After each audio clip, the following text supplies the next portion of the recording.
Tonight, we're getting a closer look at just how dire the situation was at Snapdragon Stadium Saturday as emergency crews responded to several heat-related calls. After several requests made by CBS 8, the San Diego Fire Rescue Department got back to us with numbers saying it got so bad they considered asking that San Diego State's home opener be canceled altogether. CBS 8's Shannon Handy reveals what else San Diego Fire Rescue is saying about the incident and how the university is responding tonight.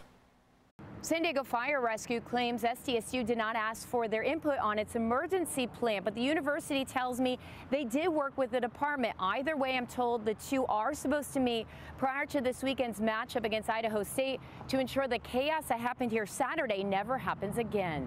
Temperatures peaked at 102 degrees. This video captured at the Snapdragon Stadium opener Saturday shows just how bad it was. Everyone seemed very uncomfortable and extremely upset. Chris Goloyu shared the video on TikTok. You can see fans huddling for shade, medical personnel tending to patients, and staff handing out free water and ice to help those struggling in the intense heat. It was awful. People were looking for every little square inch of shade. San Diego State's athletic director John David Wicker addressed the issues Tuesday. We prepped our medical as much as we could.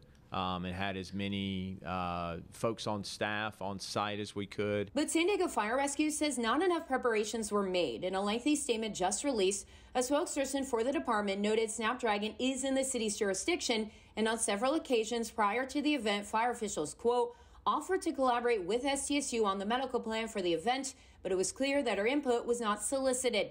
It goes on to say a medical plan wasn't shared until 2 days prior, and a heat illness plan was never provided. Heat-related calls started coming in at 10:40 a.m., nearly 2 hours before kickoff, which eventually led to several fire trucks being dispatched to Snapdragon because, quote, it was evident that the sheer number of patients at the game quickly overwhelmed the EMS resources on site and required assistance from STFD.